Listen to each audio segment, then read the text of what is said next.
Slowly but surely, time is proving me right that now we're going to have a change in government. Relations with us and the EU are now going to be radically different, radically so. We've seen, of course, very recently things that have come from the EU. The offer for, hey, let's talk about, doing stuff with students for, ease of movement. That was something that came from the EU. Doesn't matter that it never came from the Commission or never reached the Commission. The fact that it came from the EU is the key point. Because I'm constantly, or at least was at the time, being told the EU doesn't want to work with you anymore. It's not interested. But of course, we've had overtures recently about the UK rejoining Euratom. That is something that, again, a EU institution.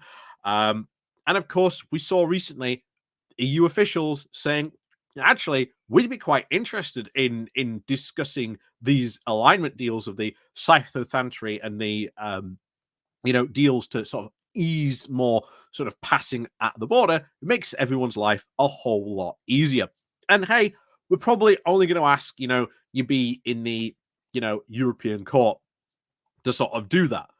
It's not the biggest stretch ever. Labour could very easily sort of, I think, spin that in quite a positive direction.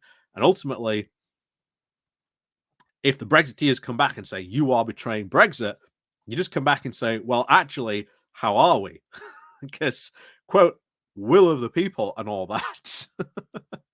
Honestly, you're going to see a lot of these new sort of post battles take place. But it is already very clear that the EU is preparing for a new UK government over here.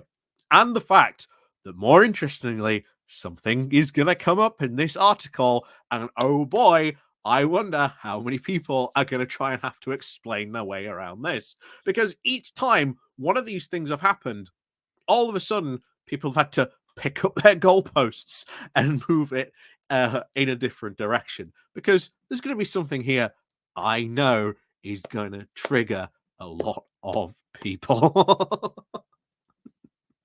So, as always, thank you very much to all those people who do help and support the channel. Like I say, go check out the links down below, the Patreon page, the Buy Me Coffee link, where you can, well, buy me coffee, the YouTube thank you button, and of course, the Pony Club down below as well. And of course, don't forget to click the like and the share button, and of course, the leave a link, comment, etc. What, yeah, down below. Whatever. But as always, let's crack on into this then, shall we? This comes from the Eye with the title of EU already looking ahead to a serious post-Brexit relationship with Labour.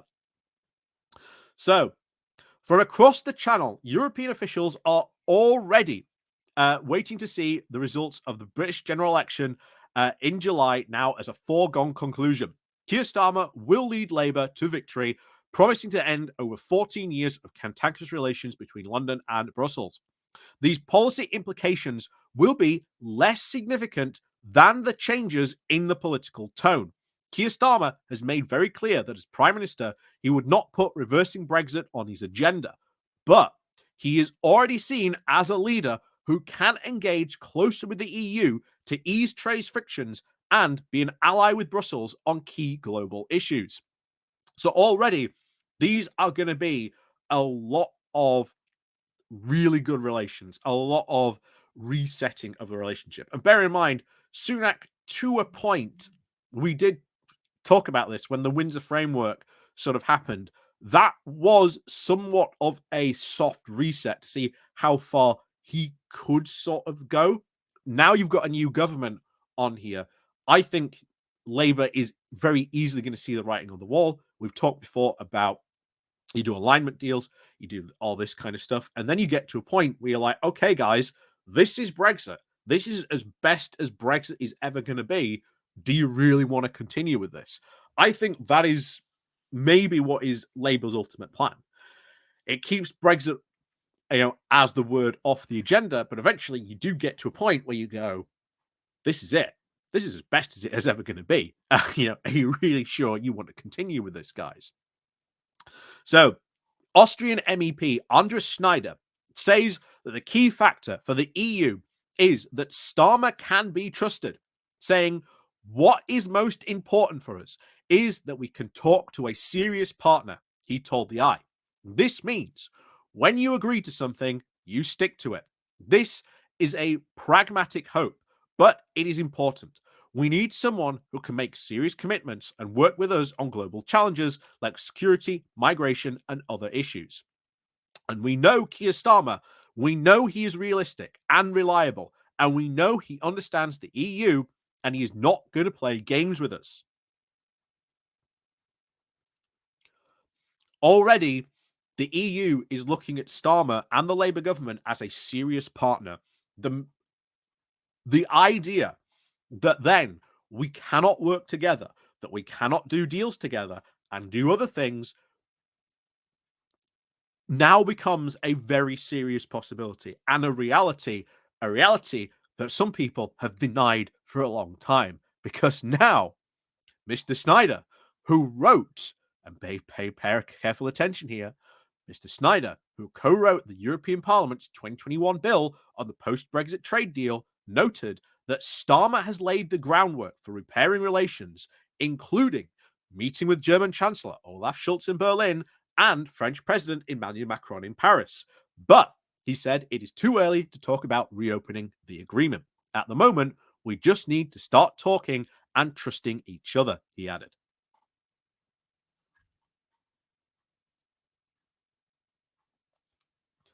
What did he say there? Reopening the agreement. Now, he said it too early because there was people jumping on me. But what did he say there? Too early to start talks.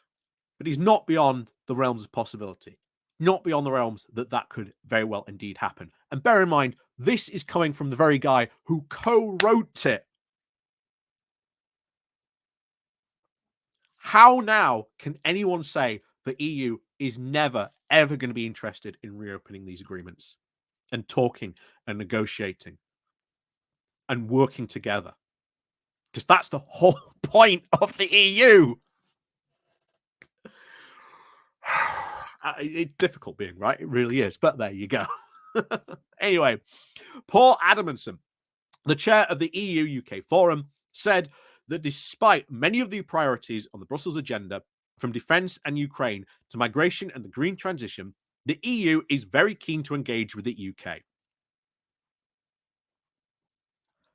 I keep on saying this. I keep on bringing it up in article and all these stuff and videos I do. The EU very keen to work with the UK. But oh no, madman saying these things when I am quoting people from the EU. Anyway, he pointed to the upcoming European Political Community Summit on the 18th at Blenheim Palace as the moment when Starmer can actually symbolically reset the relationship, saying this will be Starmer's summit. So he can show that the UK is entering a new era, he says. We don't know what a serious post-Brexit relationship would look like, so this would be new for everyone. There is, of course, a legacy suspicion over the UK, notably from Boris Johnson's time in Downing Street. And remember, this is Boris Johnson. That's one individual. He ain't in government anymore. He ain't got nothing to do with this. There is going to be a brand new day on this.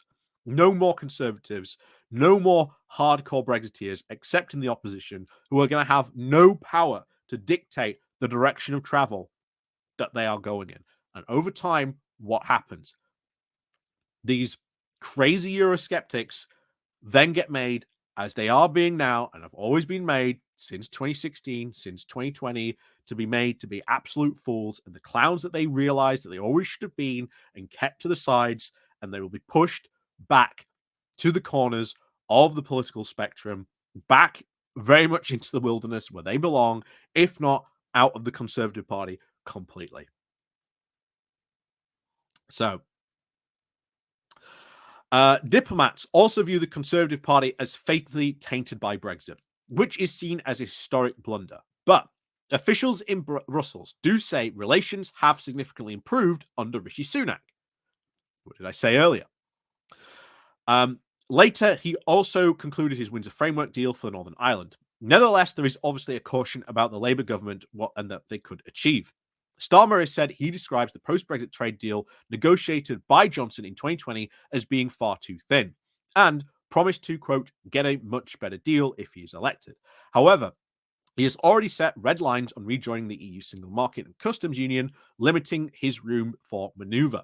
Officials say that this means the best he can hope for are improvements on some of the current arrangements, like the veterinary regulations agreement, mutual recognition of qualifications, and possible renewed student exchange schemes and easier youth mobility. Overall, improving those things, getting those things done will be good. Like, okay, he only does this. These are minor improvements. But what did I say earlier? Puts us back into a very interesting position where you could do that. We've got, obviously, earlier on, the guy who co wrote the withdrawal agreement saying, yeah, we could reopen these negotiations, not straight away, but we could do. And that's coming from the guy who co wrote them.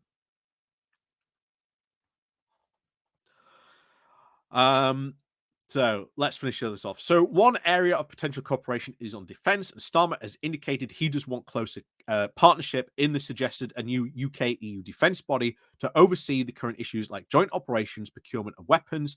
The EU already has something like that, so we could probably end up just joining that. The European Commission President Ursula von der Leyen has already said that defence will play a priority if she secures a second term late this year. And officials say that if Britain is ready to share some of its intelligence, it could open the doors for a deal. Again, working with partners, sharing intelligence, already what we are doing in many cases.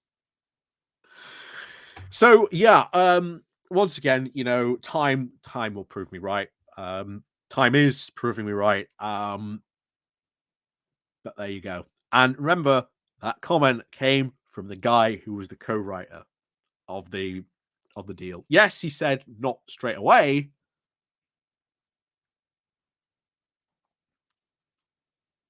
but you've got the fact that you are now looking with EU officials of saying, actually, this Starmer's a guy and this Labour government are people who we can work with. With Starmer already saying, we want to work with the EU. We want to talk with them. We want to negotiate with them. Some reason people have a bizarre, affliction to me when I say the word negotiate. But again, that's what would happen. You know,